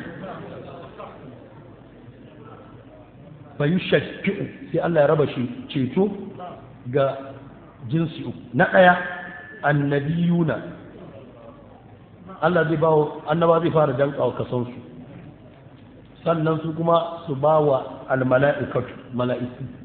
sannan almuminu na sauran mumini to duk gwaninka a nan zai shiga duk gwanin da kake da shi a nan a muminu na zai shiga ba zai shiga mala'ikatu ba zai shiga nabi'una ba wanda kuma ya ce ba haka ba to ya kawo dalilinsa ko kuma ya tabbata ya ridda. Jama'ar annabi, tambaya ta 11 ta 12 kai, wace hususiya take nema tare da annabi Adamu bayan abin da Allah ya faɗa maka a aya ta 33 cikin Alu Imran, inna Allah hasafa Adam. Dan Allah akwai hankali ka nemi wata hususiya bayan wannan labar, inna Allah fa da kansa yake wannan zance ba shashanci bane ko zige-zigen mabiya bane. Inna Allah hasafa, Allah yace na zaɓi Adamu, kake ce masa anni.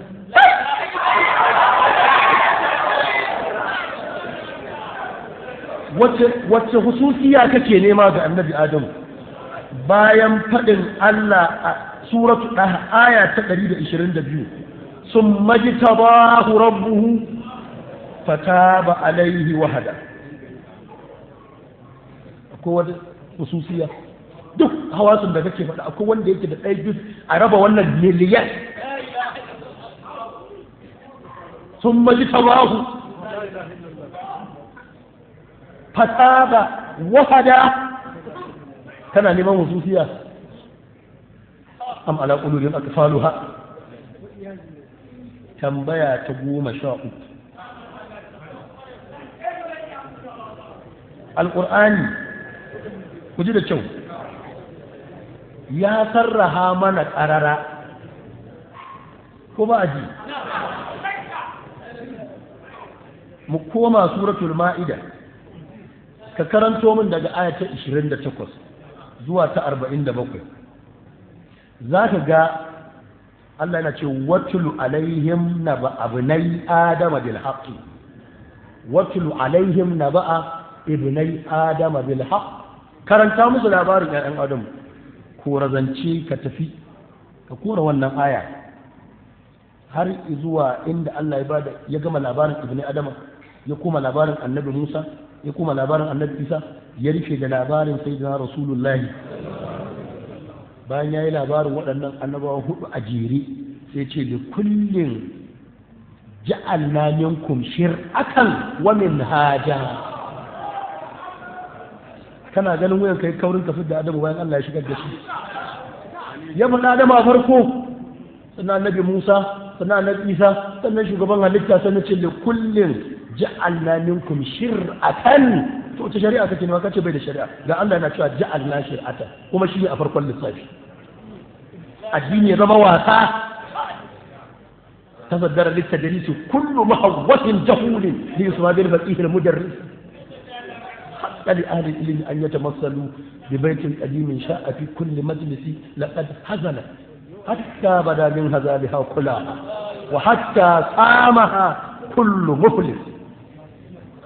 يا أيها الشمال هذه الأمة سلام على العلم وسلام على العلماء. إن الله لا يقبض العلم انتزاعا من بعد أن يؤتي الناس إياه، إنما يقبض العلم بموت العلماء، حتى إذا لم يبق إلا رؤساء الجهال إن سئلوا أبتوا بغير علم فضلوا وأبوا. Wakina. To masha Allah, mun samu ne sunan walidin ma'aikin Allah. Ya shigo ana cikin dagar kare annabawa. Allah ya sa zama hadimin annabawa. Allah ya sa zama hadimin annabawa. Ka yi masa suna? To an yi suna? To shi kenan da baka riga kai ba da Adamu zan mai. اللهم ربنا آتنا في الدنيا حسنة وفي الآخرة حسنة وقنا عذاب النار. توفنا مسلمين على بالصالحين ولا حول ولا قوة إلا بالله. آمين. جماعة متفي da sauri saboda karatun da yawa. Zan tsaya game da annabi Adamu, za na tsaya a nan a matsayin ture ka gaskiya, amma wallahi mas'alolin da na bari sai idan an samu wani mai rawar kan ya yi digirgire sai mu sauke masa mu ma'a gaba saboda lokaci.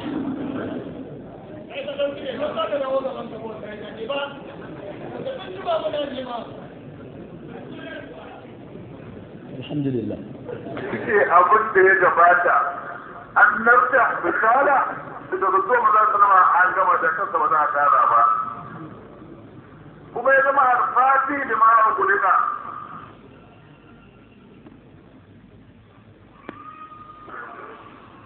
kuma ya zama alfati da ma'a gulina wilaya kasa da ba su samu ba kafin zuwansa to shi ne farkonta shi ne farkon wilaya kasa shi ya fara cikin da rigun bayan Allah Allah kare da su gaba da shehu jami Allah ya kada da shi kuma shi ya rike wannan magaman gaba daya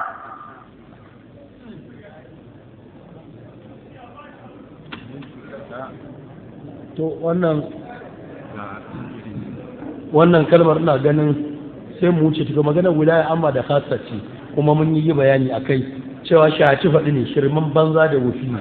ta saba alqur'ani ta saba wa sunna ta saba ijma'in malamai kuma bai da wani hujja ko ta magana jari akai wane ne marhaba da malam Muhammadu Hafiz Allah ya bashi اللهم ربنا آتنا في الدنيا حسنة ما كني وفي الآخرة حسنة وقنا عذاب النار اللهم حفظه وحفظنا بما حفظت به كتابك الكريم يا أرحم الراحمين واجعلنا من المحفوظين يا ذا الجلال والإكرام الله رايع الله بوء النبي الله سا وترن يزو نزونا يي bashi damar yazo ya tara annabawa ina ji ina saurara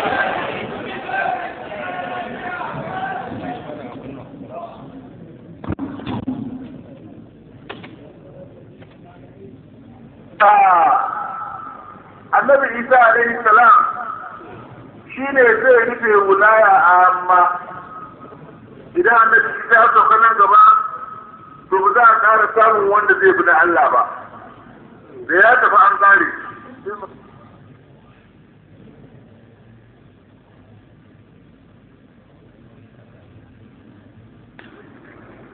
saboda haka annabi isa alaihi salam zai sauka a ƙarshen zamani to maganar ita ce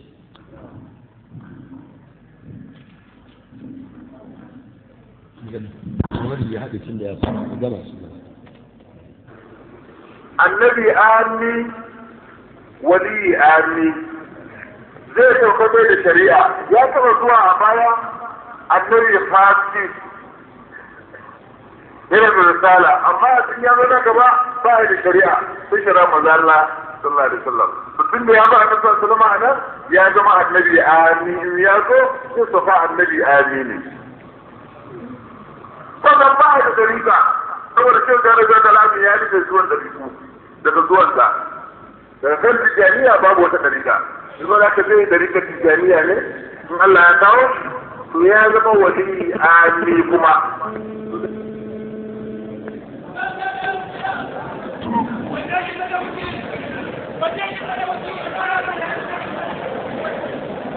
to jama'a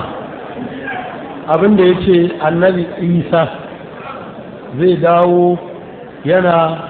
annabi ani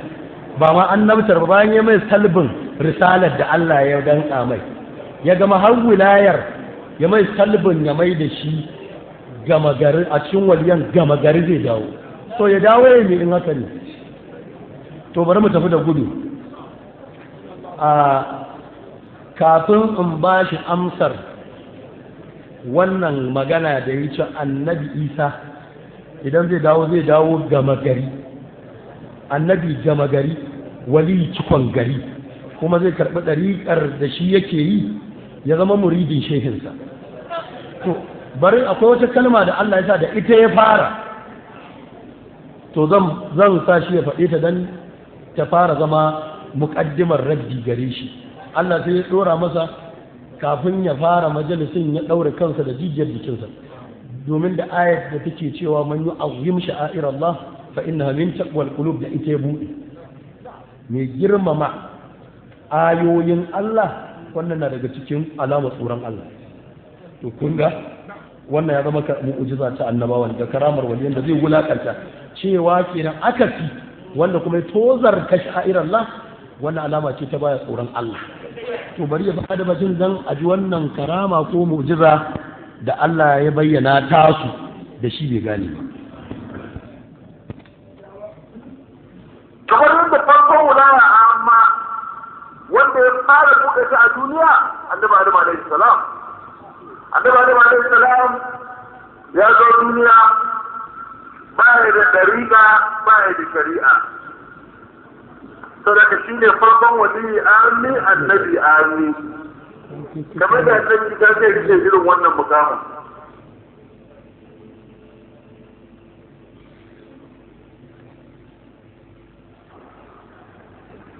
Allah subhanahu wa ta'ala na cewa man ya'budu sha'irar lahi fa innaha min taqwal qulub. Idan Allah ya ajiye alama ka girmama alamar Allah yana nuna kana da tsoron Allah cikin zuciyarka.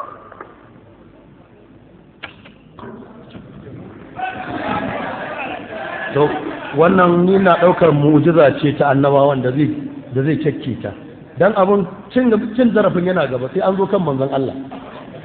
A nan zai kalmar da wato abin sai kai mamaki kai sai ka ɗauka mutum abu je ki da ita.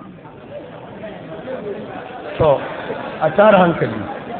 Alhamdulillah ya ce man yi azim sha'air Allah ko da yake ban san ba da wata kira da cewa ya azim ban san ta. To amma tunda mu da ma an ce ba mu san Qur'ani ba to bari mu ladabi. Ya ce man ya azim wataƙila wata kira a ce ta bahuri ya sa mu ba mu san da ita ba. To ala ayi halin ga shi dai da bakinsa ya faɗa girmama ayoyin Allah alamar tsoron Allah ce kenan wulaƙanta su alamar ne rashin tsoron Allah. To duk karatun haka zai tafi lallai wannan kaskanta daga ayoyin Allah ba za ta faru daga zuciyar take ganin girman Allah ba. Ka dinga sakin kalmomi irin waɗannan miyagu akan manyan bayan Allah kan ka tsaye ni na kiyaye ba ma ni ba duk kun kiyaye irin ladabin da muka tarar in malam yana karatu kuma ladabin ƙasar Hausa ne duk koyarwa shi hudan fodiya ce ya ko Allah ya faɗi magana akan annabi ta zama a matsayinsa na Allah ya yi ta to kai a matsayinka na bawa malam in yazo sai kas da murya ya rada sai fasara ta kas ran nan na tambayi malam me yasa Allah ne ya faɗi magana akramakumullah amma ba za a fassara ta yadda aka ja ba.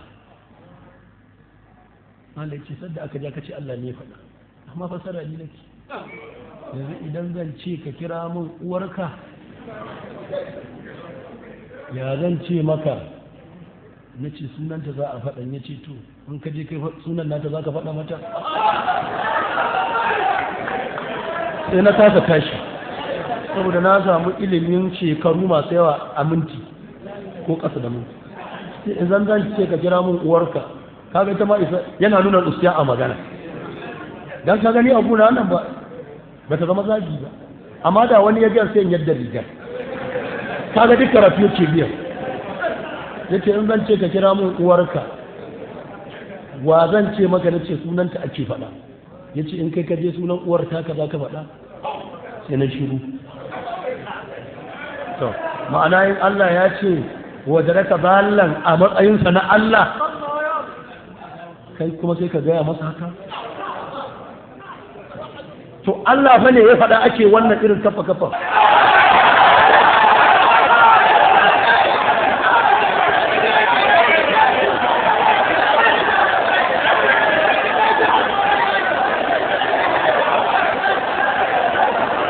jama'a a gurguje bari ku ci Allah ka ƙara rahama ga Abul Abbasi Sayyidina Ahmadu Tijjani muna gaishe ka Shehu Tijjani da ka samu a hanyar gaskiya da baka yi dabaru da jama'a don ka nemi abinci da su ba ka ce musu idan ila an yi shaya duk ɗaukakar da Allah ya mun ina nan a Tijjani mabi ba annabi ba ne duk abin da aka ce na faɗa zai nuhu bi mizan shar shi wuce jana Allah ya saka maka da alkhairi yace fa ma wafaqa wa ma khalafa to bari mu tafi mizanin shar'i mu ji ne Allah zai faɗa kan wannan magana jama'a mu dau sura ɗaya saboda ba lokaci mu takaita kan hikaya ɗaya alu imrana 33 zuwa 62 inna allaha astafi adama wa nuhan wa ala ibrahim ala alamin lokaci ba zan ja ayoyin na zubo su biyu amma bari mu tsallake karatun da an san su ayoyin wannan tun daga aya ta 33 har aya ta 62 bayanin annabi isa Allah ya ce tun daga aya ta 33 har aya ta 62 bayanin annabi isa Allah ya ce ka sani duk waliyan nan in ka haɗa su dukansu babu wanda Allah ya yi aya ɗaya dan abun Allah ba su kai haka ba sai dai ya ji musu jumla ala inna awliya Allah ya wuce amma ya ware babu wani a dai waɗannan duk da ake nunawa abun Allah dan ya san da su kuma da lamarin ya kai haka zai ware su ya faɗe su jumla yake sa su cikin jumla ya wuce ya ishe su girma ya faɗe su a jumla amma ina son ka gane bambancin su da wannan amin naka tun daga aya ta 33 Allah ke bayani kai ba lokaci kamata a karanta ayoyin waɗannan ayoyi a gurguje jama'a man ƙaba bayanin nan kowace aya abin da yake cikin ‘yar uwarta baya cikinta sai da Allah jalla sha'anuhu wata ala sultanuhu ya lissafa darajoji na annabi isa a cikin wannan hikaya a wannan sura guda 37 da shehinka da shehi na ba wanda Allah ya faɗi darajarsa ƙwaya ɗaya a kantin kansa babu shi har da kake buga kan annabi isa zai zo zan muridi shehinka ko ni ya zama na shehina duk darajar nan ɗaya da Allah ya faɗa ta in ka ɗaura ta a cikin ta fi darajar waliyan da aka yi tun daga kan wali na farko a wannan al'umma zuwa na ƙarshe domin labari ce wannan ko Allah ne ki faɗa wannan wahayi ne waccan labari ce zai iya zama ƙarya ne ma ba ka da wani dalili ya cewa gaske ne sai dai kyakkyawan zato kawai shi kuma mun san ibada ne dan kan mu ba wasu kafa ba kyakkyawan zato wannan ibada ce da Allah yake ba da lada akai in ka baci shehu tijjani waliyi ne ka kaddara shi akan duk abin da ake faɗa a babin kyakkyawan zato kana da lada laisa fawqaha min alkhair shay'un husnul zanni billahi wa husnul zanni to amma dai yanzu muna so mu ƙara wata hakika da aka yi farmaki kanta nake cewa darajojin nan guda 37 kowace ɗaya ta fita dukkan waliyan nan namu ba shehu tijjani kawai ba dukkan saboda dukkan su ba ɗaya da wahayi ne su kuma 30 din nan ga su Allah ne jiro ta farko yace inna Allah safa ala imrana ai adamu aji ta bashi mun gamo da wannan istafa ala imrana alal alami ta biyu zurriyatun ba'dha min ba'd hamna ce fa yar faquza ko yar faquzu da maryam da imrana da isa Allah ya ware su ya musu sura guda sunanta surar iyalan imran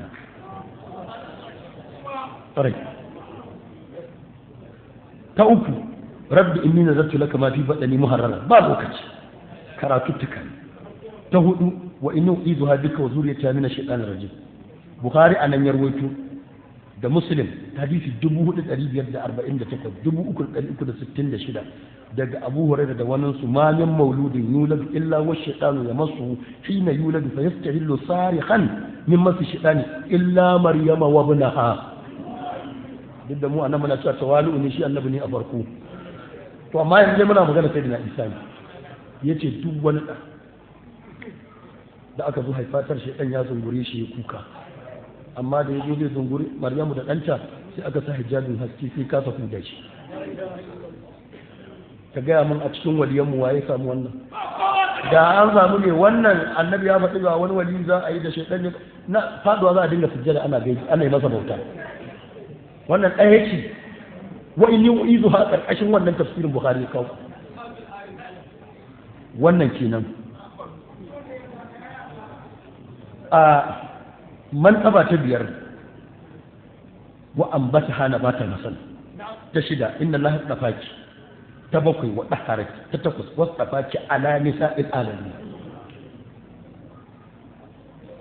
anan muna shirna na Fatima ta tara ya maryamu qunuti li rabbiki ta goma wasjudi ta 11 warkadi ma'ar raki'in a tafsirin ibnu kasir juz'i na 259 ya zo cewa umira bi kasratil qunuti wal ibadati was sujudi war ruku'i dalili da yasa aka umarce ta yawaita wannan aiki litakuna ahlan li hadhihi karamati ay hamlu isa dan ta iya daukar abinda Allah zai saukar mata na wannan hasken yace mata ta yi wannan atisaye ta yi wannan training riyaza wani nauyi zai sauka kanta ba ɗa ba da irin sauran ƴaƴa ba da jima'i aka samu cikinsa ba shi annabi yana cikin mahaifiyarsa yake sujada yana gaishe shi ta ce in ga duk suka muka haɗu in ji ɗan ciki na ya juya ina da tan gaida ɗan cikin ki yake annabi ne ba da wannan labarin in baka san waye isa ba yaro ka san shi ka kiyaye kanka wannan kake cewa zai zama muridin wani inna lillahi wa inna ilaihi raji'un dole Allah ya kawo izala mu muka jawo ta da kanmu inna lillahi wa inna ilaihi raji'un ai a ji kunyar Allah man tsaba ta 12 inna Allah yubashshiruki bi kalimatin ta 13 ismuhu al-masihu isa duk wadda na faɗa akwai hadisi da ya bayanin wani abu karkashin ta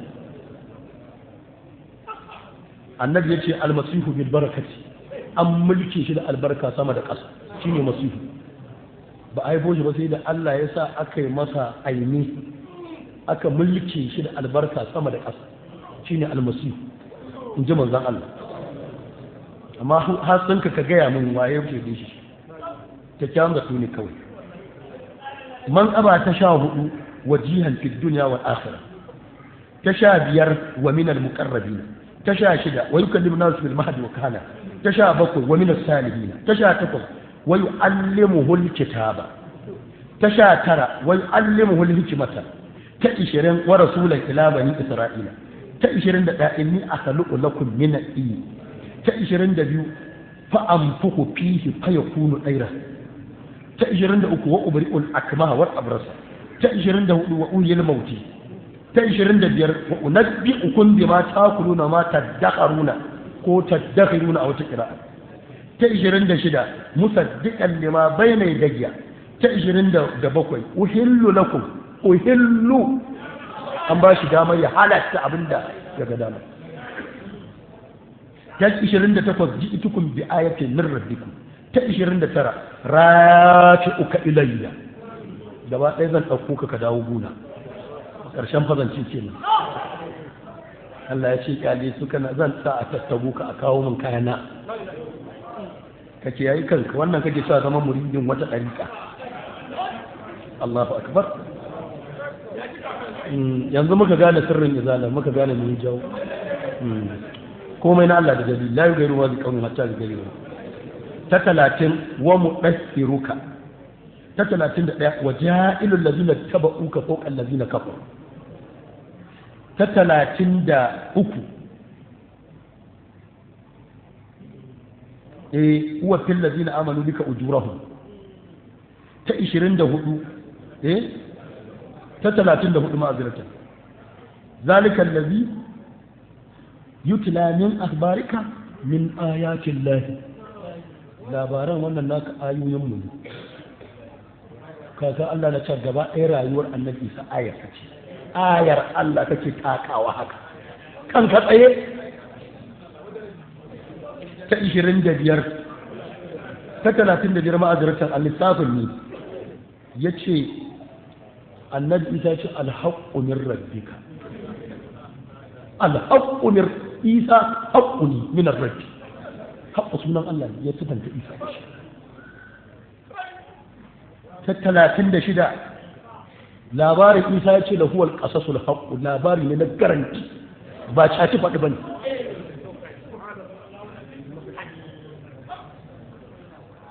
ta 37 ya ɗau surar gaba ɗaya ba shi, ya mata suna da sunan iyalansa da kakansa da kakarsa da babarsa. ta 27 to ga ta da 8 ta 38 sujjadar annabi ya gare shi suna mahaifa, wanda mursali irin annabi haya yake masa sujjada kake ce masa zai zama muridin wani shehi. wallahi dole Allah ya kawo izala kai fata-fata da shi nan ba su ji ba su gani ba, mu muka jawo dan kuka ne ja uwa jifa,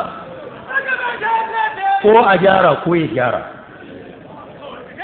to kun ji abin da mizanu shar'i yake faɗa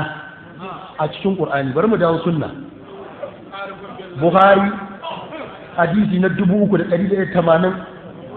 Muslim 41, Musnadu 21,620, Nasa'i a Kubra 11,122, Ibn Hibban 207, Abu Awana na 7, Nawawi a cikin Sharhu Muslim 130, Ibn Munda Kitabul Iman juz'i na 160. To barin bar shafuka ga Bazzaru, Dabarani, Sunna, Musnad Shashi, Muntaka, Abu Nu'aym, Tufatul Ashraf, Kanzul Ummar, Sharhu الكبير، مغني، نيل الأوطار، جواهر العقود، تاريخ دمشق، ابن كثير، بداية والنهاية، نهاية العرب في فنون الأدب، رياض الصالحين، صحيح الترغيب والترهيب، مشكاة المصابيح، تفسير البغوي، إحياء التراث، تفسير الطبري، التفسير المنير، نزهة الإتياف، الخيرة المهرة، بالتالي تريد 70 marja'i 270 su za su kawo wannan kalmar da za mu auna waccan maganar da ita. Annabi ya ce ga sharaɗin shiga aljanna, ga sharaɗin shiga aljanna. An Ubada ibn Samiti qala, Ubada ya ce qala Rasulullahi sallallahu alaihi wa alihi wa sallam, manzo Allah ya ce mana, man shahida an la ilaha illallah وحده لا شريك له كلنا شرعي شجاع الجنة، وأن محمدا عبده ورسوله، وأن عيسى عبده ورسوله وكلمته ألقاها إلى مريم وروح منه، وأن الجنة حق والنار حق أدخله الله الجنة على ما كان من عمله. shi annabi a nan kun ji shi ba kaso abin da ce sun kwanci annabtar annabi Isa sun mai da shi ani, sai dawo annabi ani, tun annabi ya rufe. To shi tun a rayuwarsa yake shelanta khususiyar dan uwansa annabi Isa, kuma babu annabin da ya samu wannan khususiyar, annabi ya raba risalarsa da ta'asa bayan bayyanar annabtarsa sai shi ashe mu'jiza ce. Ya sa akwai nasu su kwanci risala ta ce ba rasuli bane ani, shine yasa ta a sharuɗan shiga aljanna. Kenan ku ji da kyau daga maraji'un da na kawo ba in ji ne ba in ji annabi, duk wanda ya kwance wa annabi Isa wannan hususiya ba shi ba aljanna. Sharaɗi ɗaya ƙofar tuba tana buɗe, yin maza ka shiga kan rana ta hudu daga yamma. In ka kwanta wannan naɗi ji annabi ba in ji ne ba, ka daina tunanin shiga aljanna. Ba ka ba wani magana ne mu ne kaza zai zo a gaba, sai ka cika za ku ji har annaba waliyai ya rushe, sahabbai ya rushe, manzon Allah ya rushe. Shi dai abin da ya dame shi yana da wasu gwanaye su kadai ke son a ganin da girma. Za ku ji kuma duk za mu kai haka a gurguje jama'a. Kwancewa annabi Isa wannan rawanin riddani, kuma insha Allah a ƙarshe ba daga guna ba zan tafi kotun Shehu Ahmadu Tijjani saboda shi salihin bawan Allah ne. Zan tafi kotunsa don yin hukunci kan wannan rigimar.